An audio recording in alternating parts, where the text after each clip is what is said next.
할렐루야.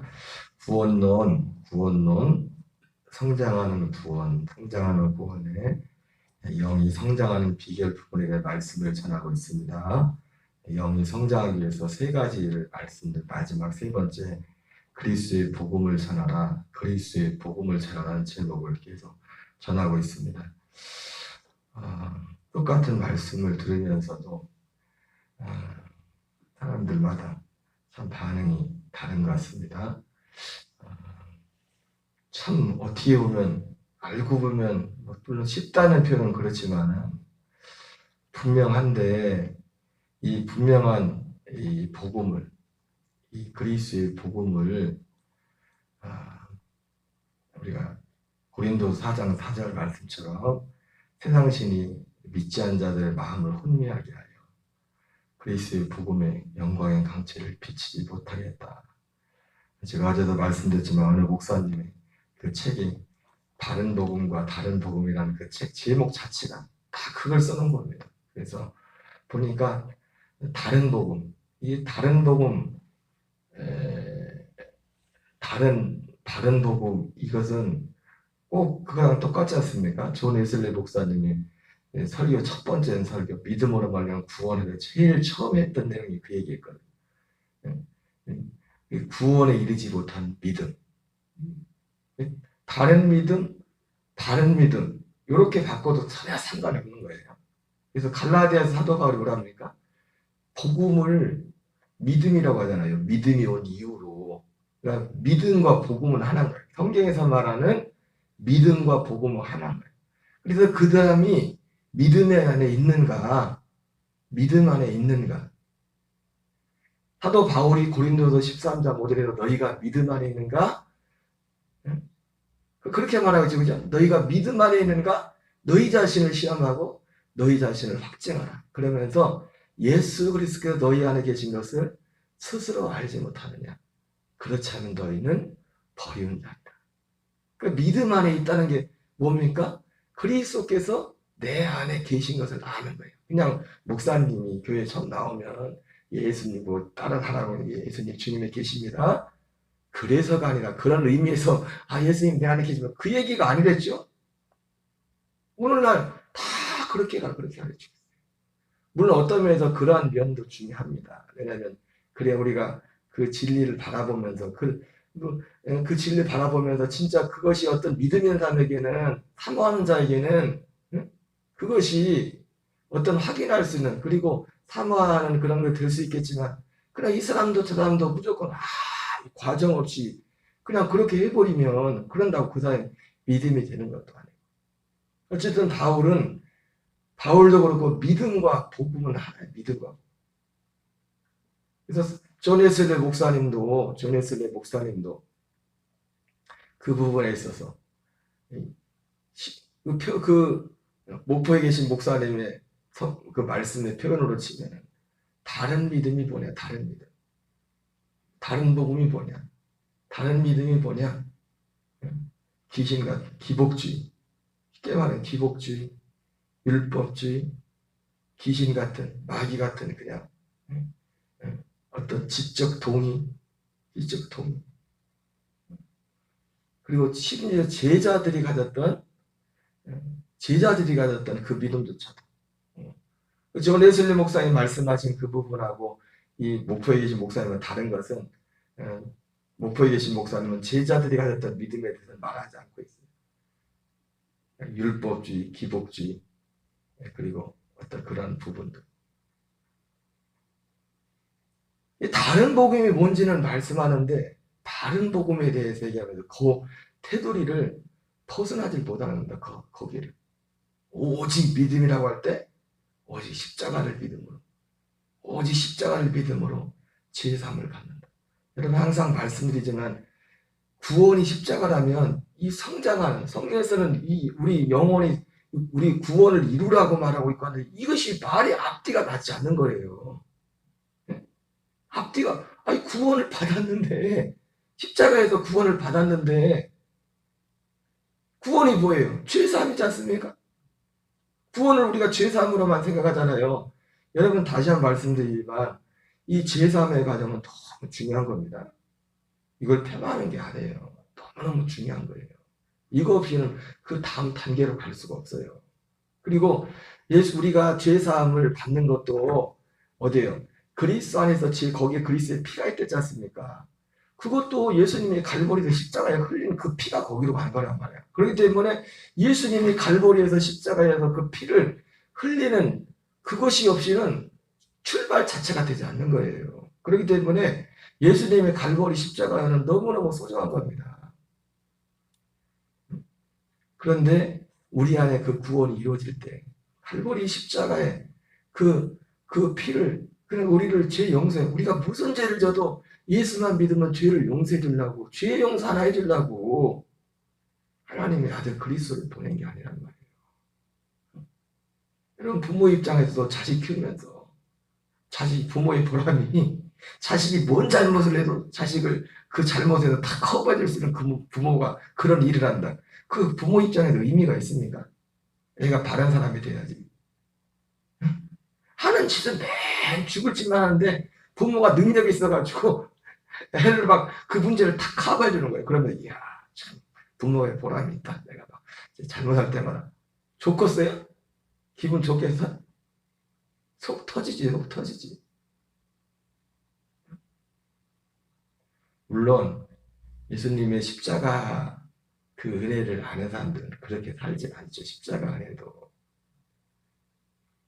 근데 이것을 모든 사람에게 일률적으로 적용을 진짜 믿지도 않는 십자가. 여러분 십자가를 믿는 신앙도 진짜 믿는 신앙은 소중한 거예요. 그런데 안 믿는 사람들이 많아요. 십자가를 믿는 신앙은 주일날 전했던 그 말씀 중에 그리스도의 도의 초보와 같은 그들에게는 죽은 행실을 얘기함과 하나님께 대한 신앙과 이러한 열매들이 사실은 어떻게 보면 그리스도의 도의 초보와 완전한 데는 한 끗 차이예요. 뭐예요? 이 약속이 오기 전과 전후의 차이일 뿐이에요. 히브리 11장에 나오는 우리 그 믿음의 선배들의 믿음은 오리지널 믿음이에요. 대단한 믿음들이에요. 이 약속을 바라는 믿음들. 그러나 아직 그 약속이 오지 않았기 때문에 약속을 기다리면서 그리스도의 생명이 아닌 그냥 그 옛 생명, 육신의 생명으로 그것을 바라보면서 그렇게 살아간 거지. 어떻게 보면 믿음의 본질은 똑같은 겁니다. 히브리서에서 말했던 것은 약속이 왔는데 그 처음부터 지금 히브리서 전체가 구약과 지금 신약을 계속 비교하면서 나가잖아요. 그 의도가 뭐예요? 지금은 은혜 그게 이루어졌다는데 왜 거기 있냐 이거예요. 그런 큰 의미에서 그리스도의 도의 초보를 버리고 완전한 대로 나가라는 겁니다. 그러니까 그 그리스도의 도의 초보라는 것이 이 그리스도의 도의 초보라는 이 신앙의 어떤 기본적인 바탕이 이에 깔리지 않으면 마음에 이루어지지 않으면 약속이 구원도 안 들려요. 관심도 없고. 제가 어제 마음에 느끼기를 어떤 분하고 통화를 하고 또 이게 어떤 분이 만나면서 똑같이 설교를 들으셨는데 왜 생각이 다르요? 어떤 분은 누가 친정 어머님이 교인들이 몇 명 되지 않아서 어떤 분에도 어떤 분인지 알 거라. 근데 뭐 듣지도 않아요 요즘에. 교인들이 이것도 안 들으니까 별 걱정이 있어.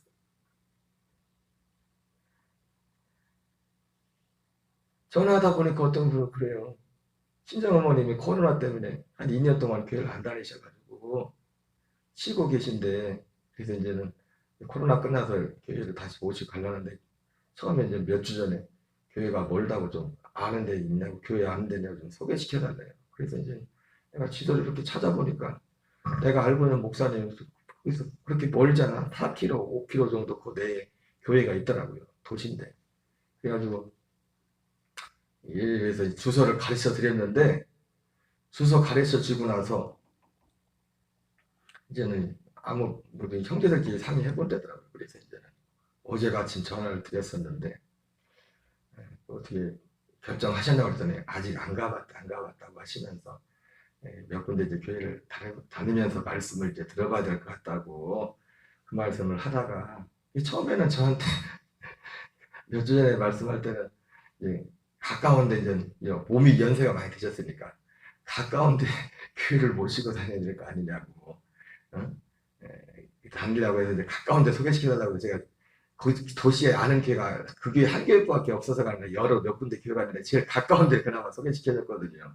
그리고 뭐 저하고 또 친분이 있기도 해가지고 그 목사님한테는 아직 말씀을 안 드렸지만 어제 전화도 보니까 뭔 얘기하다 그래요. 아니 목사님 그런데 따지고 보니까 교회가 가깝고 먼 거가 문제가 아니네요 지금. 그 말씀을 하시더라고요. 뭔 말이에요? 알아들었다는 거죠.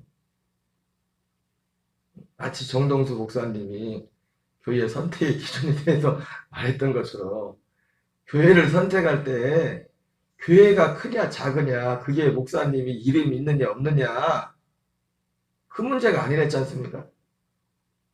이 똑같은 설교를 들으면서도 뭐 그 유튜브로 들었던 뭐 직접 들었다.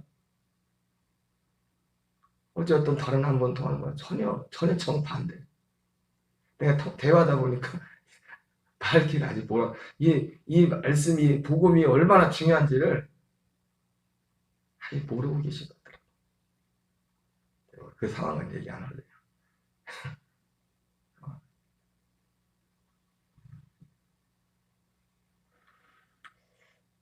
참, 그렇게 훌륭하고 똑똑한 분들이 많은데, 왜 이 복음? 참, 우리가 인간을 이해가 안 되는 분이 많죠. 여러분, 복음은 그리스의 복음만이 온전한 복음입니다. 온전한 복음. 이건 부인할 수가 없어요. 새 언약이 복음의 완성이고. 믿음은 이것을 믿는 것이 믿음이라고요. 믿음. 사도 바울도 아예 갈라디아서 믿음이 온 이후로는 그 복음을 얘기하면 그걸 믿음이라고 한단 말이에요. 그러니까 하나님 볼 때 결국 이 약속, 이 복음을 믿지 않는 믿음, 하나님 볼 때 믿음이 아닌 거예요. 다른 믿음인 거예요. 다른 믿음. 그래서 예수님이 주여 지한자만 다 천국에 오지 못할 것이다. 그러니까 기준이 그러니까 이 그리스의 복음이 기준이잖아요. 이 기준이. 우리는 이 그리스의 복음을 전해낼 줄 믿습니다. 다른 복음이 뭔지를 말씀합니다. 정작 복음을 말했는데 다른 복음을 말할 때는 얘기는 똑같아. 이 얘기를 이거를 모르는 여기를 아직 보지 못하는 거예요. 여러분 우리는 제가 카톡 프로필에도 글을 그렇게 했지만 복음을 뭐라고 해놨냐면 선지자들과 타도를 통해 전해진 아들에 관한 약속을 복음이라고 했어요. 약속. 이 약속에 대해서 이 약속을 모르는 분은 없어요. 약속이라는 단어. 그래서 구약 신약 그 약속은 바로 아들에 관한 약속이라는 약속. 믿음은 그 약속을 믿는 거다. 그런데 그 약속을 어디까지 하면 예수님이 와서 십자가에 죽으시고 부활하실 것. 약속이죠. 그죠? 여러분 예수님이 죽으시거나 약속대로 죽으신 거예요. 그리고 약속하신 대로 쉽게 말해서 성경대로 죽으시고 성경대로 부활하셨다. 사도 바울이 이렇게 말하는데 그게 뭡니까? 약속대로 죽으시고 약속대로 부활하셨다는 거예요. 그런데 좋아요. 거기까지는 믿어요. 믿는데 근데 믿는다고 하지만 주로 사람들이 뭘 믿어요? 십자가만 믿어. 주구장창 십자가만. 부활도 얘기하지만 뭐만 믿어요? 사실은 십자가만. 부활을 믿지만 모든 초점은 어디에 가 있어요? 십자가. 그래서 예수님 은연중에 사람들 마음속에 마음 가운데 어떤 게 있습니까? 그 약속을 예수님이 와서 죽는데 거기까지만 은연중에 어떤 목사님이 국민일보에다가 얼마 좀 지난 것 같은데 한 1년 전에 대문짝맞게 광고를 냈나 봐요. 국민일보에 광고를 내면 돈 많이 들거든요. 그러면서 이제 약속을 믿으라. 약속. 복음은 약속이다. 전 보지 못했지만 어떤 목사님이 너무 반갑더래요. 약속이란 말을 하신 목사님인데 그래서 신문을 보니까 약속이라고 했는데 그 약속에 대해서 결국 어디까지만 할례가 약속이다. 할례가 뭐예요? 예수님이 십자가에 죽는 거잖아요. 여러분 십자가를 믿는다고 하는 분들도 단지 대부분 많은 분들이 그것도 진짜 믿는 것도 아니에요. 예수님이 나를 위해 죽으셨다. 여기까지만 믿어. 그냥 지식적으로라도. 근데 사실 할례가 약속이란 말도 참 너무나 소중한 게 뭐냐면 할례란 말은 뭡니까? 단지 예수님이 나를 위해 죽으신 거기서 끝나는 게 아니잖아요. 내가 거기서 죽는 거잖아요. 그게 할례란 말이에요. 네? 여기까지 얘기하는 목사님들도 많지 않아요. 사실 할례, 십자가에 대해서. 대부분 우리는 어디까지 있어요? 예수님이 십자가에 나를 위해 죽었다는 거예요. 내 죄를 위해서. 그래서 내가 어떤 죄를 졌든지 죄 용서받고 살면서도 죄 지면 잘못했습니다만 용서받고 십자가가 뭐 날마다 폐기물 처리하는 그 장소 예수님이 오신 목적이.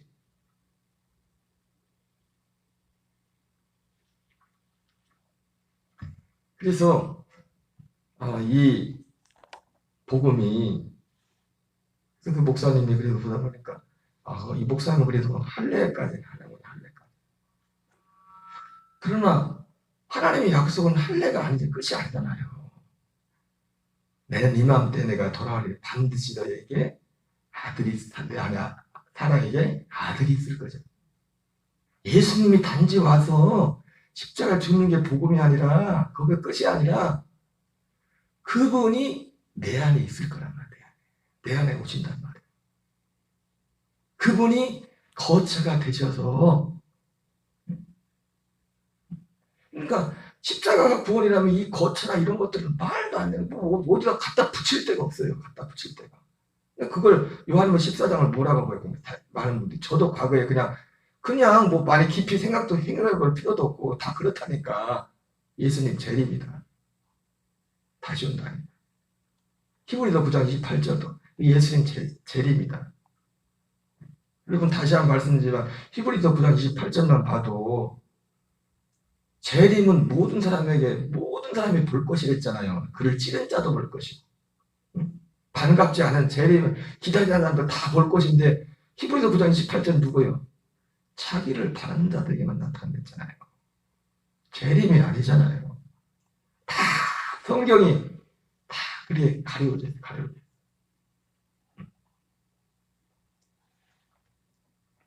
그래서 다른 복음이 뭔지는 얘기하지만 결국 다른 복음에 가면 다 그 얘기는 거기서 끝나. 여러분 오직 믿음으로 산다는 건 뭐예요? 어제도 말씀드린 영으로 거듭난 그 생명으로 사는 거예요. 그 생명으로 사는 비결이 믿음밖에 없기 때문에 그래요. 네? 제가 분명히 얘기할 수 있는 게 내 경험밖에 없기 때문에 제가 2005년도에 처음 그것을 경험했던 거, 갈라디아 2장 6절을 경험했던 거. 내가 믿어서, 내가 갈라디아 20절을 믿음으로 믿어서, 내 속엔 불을 불고 내 속에 지금 이 악의 이 구정물이 속에서 막 올라오는데, 내가 갈라디아 2장 6절을 믿음으로 선포했을 때, 속으로 했지만은, 그 구정물 같은 게 어느 한순간에 10초도 안 걸린 것 같아요. 여러분, 사람의 힘으로 노력한다고 됩니까? 사람의 감정이 속상했을 때 그 추스르는데 어떤 사람은 하루도 막 일주일도 가는데 쳐다보지도 않는데 그래요 안 그래요? 우리가 믿음으로 살려면 중요한 게 뭐냐면 이 복음을 믿어야 되고 또 중요한 게 뭐냐면 내 의지가 주님 앞에 복종돼야 돼요. 내가 그렇게 하고 싶지 않으면 하나님도 못 해요. 예? 하나님이 우리를 구원하고 싶어도 내가 원하지 않으면 그렇게 그 자리로 가고 싶지 않으면 하나님이 구원할 수 없어요. 그래서 주님이 그 망대의 비유나 여러 비유를 전쟁의 비유 같은 거 하면서 또 걔 생각해보고 잘 따라와라. 전쟁 나갈 때도 괜히 싸워도 될 것도 아니면 그냥 항복에 괜히 사상자들 피해자들만 많이 내지 말고 예수님이 제자도를 말씀하면서 말씀하잖아요. 괜히 하다가 우리나라 속담에는 시작이 반이다 해가지고 뭐 그런 좋은 말도 있지만은 그러나 또 어떤 말도 있어요. 가다가 안 가면 안에 가면 못하리라 그런 말도 있는데 또 생각 잘하고 따라와. 무조건 빨리 하고 막 가지 말고 이 정말이 어딘지를 내가 정말 그것이 좋으면 이 안에 사는 것이 정말 그 가치를 알면 내가 죽는 것이 싫은 게 아니라 그게 기쁜 거예요. 오히려 수치가 뭐예요? 내가 죽지 못하는 게 수치인 거예요. 죽지 못하는. 자꾸 내가 나타나는. 이걸 알지 못하면 누가 나에게도 뭐라고 하면 그것만 신경 쓰이는 거예요. 그게 중요한 게 아니에요. 그게 중요한 게 아니에요. 우리의 의지가 대단히 중요합니다. 예수님이 문 밖에서 두드린대잖아요. 그거 불신자한테 라오디아 교회한테 말했잖아요. 그 능력이 많으신 주님이 내가 문 밖에서 두드린대잖아요. 그래야 내가 들어가서 내가 너와 함께 먹고 내가 너와 밥을 함께 먹고 마시리라. 그렇게 말씀하지 않습니까? 믿을 때 오직 근데 믿는 건 뭘 믿어요? 십자가를 믿는 게 아니잖아요. 갈라디아 2장 20절을 믿는 거잖아요. 거기에 십자가도 포함되어 있죠. 그러나 십자가는 시작점이지 완성이 아니잖아요. 십자가에서. 제가 언제도 말씀드렸지만 예수님이 요한복음에서 운명하시되 다 이루었다 했을 때 다 이루었다는 말을 뭘 다 이뤘다 했어요? 예수님이 육신을 입고 와서 이루어야 될 모든 일을 다 이루었다는 겁니다. 근데 저도 그렇고 과거에 우리가 어떤 한 신앙의 교리에 딱 붙잡혀 있어가지고 그것도 뭐 한두 분이 하는 얘기 아니지 뭐 큰 게 너도 나도 할 것이 모든 교회 훌륭한 목사님들이 다 그 얘기하니까 그런 줄 알았지. 십자가에서 구원이 완성됐다고 착각하는 거예요. 구원이. 그 십자가를 믿으면 죄 용서받는 게 구원이라고 생각해요. 그 나머지는 기도 많이 해서 성령 충만 받고 거룩하게 살고 그러니까 그러잖아요. 그게 사실이잖아요. 동동이사님. 그러죠? 집사님도 그런 생각. 집사님은 왜 우리가 그렇게 그 테두리 안에 있었기 때문에 그래요. 마치 조리 에슬레 목사님이 모라비안 교도를 만나기 전에 영국 국교회라는 그 교리 그 안에 딱 갇혀서 그 안에서 열심히 있단 말이에요. 열심히. 뭐 그분은 금식을 어릴 때부터 젊을 때부터 밥 먹듯이 했단 말이에요. 일주일에 한 번, 두 번씩 금식하면서 이 목적도 이 땅에 것에 관심이 없었다는 거 그분이 오직 영혼 구원을 위해서 자기 자신의 구원과 그를 위해서 그 젊은 나이부터 그렇게 몸부림을 쳤단 말이에요. 그러나 그 안에서는 아무 일도 아니라는 거예요. 아무리 몸부림쳐도 잠깐 느낌이 되는 것 같은 일은 있을 수 있지. 왜 이상관 목사님 간증한 것처럼 며칠 금식할 때 막 되는 것 같다. 그런 것처럼 안 되는 거야. 안 돼.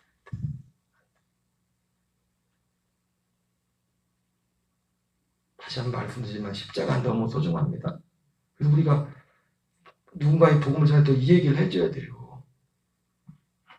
우리 집사람은 어제 우리 누님이 엊그제 왔는데 얘기하면서 처음부터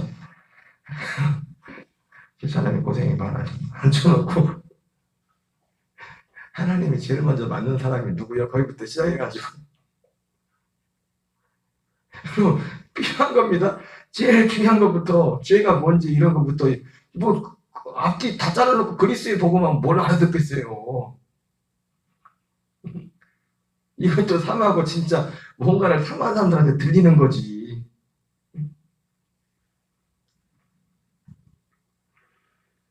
그래서 이 그리스의 복음은 결국 우리가 믿음으로 의롭다 된다는 거 로마 4장에서 분명히 말하잖아요. 아브라함의 하나님은 믿음에 그 믿음은 아브라함이 뭘 믿었어요? 아들의 약속에 대한 믿음이 있어요. 내 안에 사라에게 아들이 있을 것이라 그걸 믿었잖아요. 이 비밀은 너희 안에 계신 그리스도다.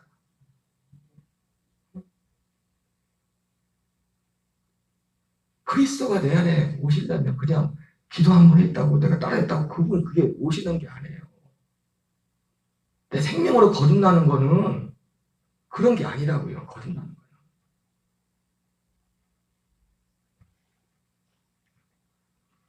그것이 복음인데 그것이 약속인데 예수님에 대한 약속도 부활도 얘기하면서도 40대 1에 40대 1 십자가 40 부활 1 부활절날만 하루 생각하는 거예요. 여러분 주님이 부활하다면 여전히 우리가 또 죄 가운데 있어요. 그 말 속에 뭐예요? 십자가의 그 은혜도 부활의 역사가 없으면 십자가는 아무것도 아닌 거예요. 그냥 저주받은 그 나무로 끝나는 거지. 끝나는 거지. 그래서 우리는 다른 복음이 아니라 복음을 전해야 되는데 이 그리스도의 복음을 전해야 돼요. 그래서 이 생명이 자라간 이 그리스도의 복음을 전한 자들이 이 천년 왕국 이 복음을 전한 자들이 이 말씀 때문에 목배임을 당했댔죠. 바울이 그랬어요. 우리 갈라디아 6장 11절 11절 읽겠습니다. 내 손으로 너에게 이렇게 큰 글자로 쓴 것을 보라.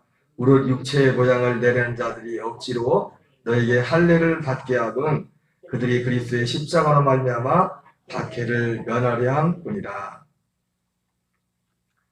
갈라디아 1장 9절 10절입니다. 우리가 전에 말하였거니와 내가 지금 다시 말하노니 만일 누구든지 너희가 바른 것에 바른 복음을 전하면 저주를 받을지어다. 이제 내가 사람들에게 좋게 하랴 하나님께 좋게 하랴 사람들에게 기쁨을 구하랴. 내가 지금까지 사람들의 기쁨을 구하였더라면 그리스도의 종이 아니니라. 여러분 바울이 하나님이 제일 기뻐하는 게 뭐예요? 사도 바울이 하나님을 기쁘게 하는 건 뭐예요? 이 복음을 전하는 것이에요. 바울도 얼마나 이 쉽지 않잖아요. 왜? 사람들이 다 기쁨으로 받으면 얼마나 쉽겠어요. 근데 너도 나도 다 이상한 얘기 하니까 바울도 공격을 당하고 싸워야 되고 그러니까 바울이 힘든 겁니다. 그러나 사도 바울이 하는 말이 뭡니까? 내가 사람을 기쁘게 하랴. 하나님을 기쁘게 하랴. 그러니까 이 복음을 전하는 것 자체가 여러분 아까도 말했지만 앞뒤 다 잘라놓고 무조건 길바닥에 가가지고 이 얘기는 할 수는 없잖아요. 그러나 문제는 뭡니까? 우리가 하는 모든 일들의 마음의 중심이 이것을 전하기 위해서. 어제도 신방 가는데 전사님이 부침개 해줬는데 부침개도 하는 거고 우리 하는 중심이 결국은 뭐예요? 이거를 전하기 위해서 하는 거, 이걸 전하기 위해서. 그게 하나님의 일이에요. 이것 빼고는 하나님과 관계없는 일이에요. 결국 모든 기준은 그리스도입니다. 약속의 아들 그리스도가 기준이라고요. 성령이 오신 이유도. 어제 제가 말씀을 듣다 보니까 군산에 이제 우리 선배 목사님이 그런 말씀하더라고요. 물론 그건 개인 의견이지만 자기가 어릴 때 은혜를 처음에 예수님 믿을 때 진짜 은혜를 깊이 받았나. 그래서 어쨌든 성령의 은혜를 받아가지고 진짜 자기는 그게 굉장히 오래 갔대요. 어떤 현상이 뭐냐면 진짜 자기는 미운 사람이 아무도 자기가 변화가 일어나. 그런데도 그분 자신은 뭐라고 하냐면 그런 표현을 하더라고요. 근데 내가 그때도 거듭난지 않은지 모르겠다.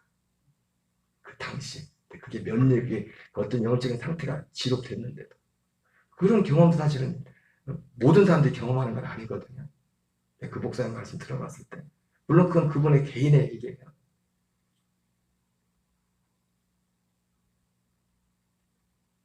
이 복음이 그렇게 소중하다는 겁니다.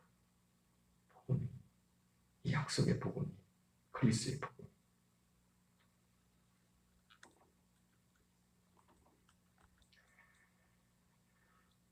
여러분 우리 남은 생에 이 복음 안에 이 복음을 전할 수 있도록 힘써 나가는. 그리고 어제도 말씀을 드렸지만 우리 먼저 하나님이 우리 교회를 세우려면 먼저 있는 분들이 이 복음에 서자면 하나님이 그렇지 않은 사람들이 만약에 우리 교회 숫자가 더 많다. 그럼 그럼 교회가 문제잖아요. 펀드 있는 사람들이 그런 믿음이 돼야 사람들이 와도 그 사람들을 여기 믿음으로 흡수하고 할 거 아니에요. 응? 근데 이걸 믿는 사람은 예를 들어 몇 명 되자 한 20명 중에서 이걸 믿는다면 대여섯 명밖에 안 되고 나머지는 안 믿는다. 그러면 어떻게 해요? 우리가 바보 되는 거예요. 우리가 바보. 저 사람이 나머지 15명이 정통이고 5명은 바보가 되는 거예요. 5명은. 하나님 입장에서도 이런 교회를 세우려면 무조건 사람이 많이 오는 게 중요한 게 아니라 먼저 있는 사람들이 이 믿음에 서야 될 거 아니에요.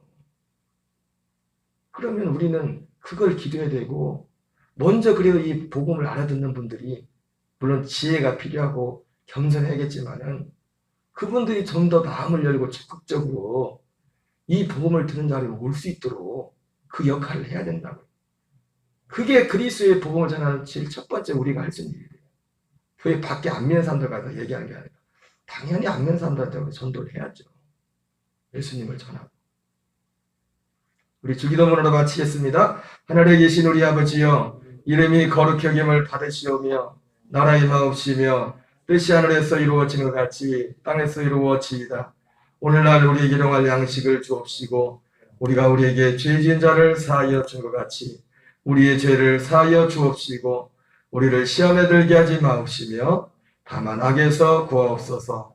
대개 나라와 권세와 영광이 아버지께 영원히 있사옵나이다. 아멘. 주여 주여 주여. 아버지 하나님 감사드립니다. 이 새벽도 우리를 기도의 자리로 불러주시고 인도하심을 감사합니다. 오직 성령이 너희에게 임하시면 너희가 권능을 받고 예루살렘과 온 유대와 사마리아 땅끝까지 이르러 내 등인 되리라 말씀하신 아버지, 우리 아버지 주의 성령으로 주의 능력으로 아버지 주의 은혜로 우리를 이끄시고 인도하여 주시옵소서. 아버지 겸손히 아버지 주님 앞에 무릎을 꿇고 아버지 겸손히 주께로 나아갑니다. 하나님 아버지 인도하시고 아버지여 붙잡아 주시옵소서. 오 주여 붙잡으시고 인도하여 주시옵소서.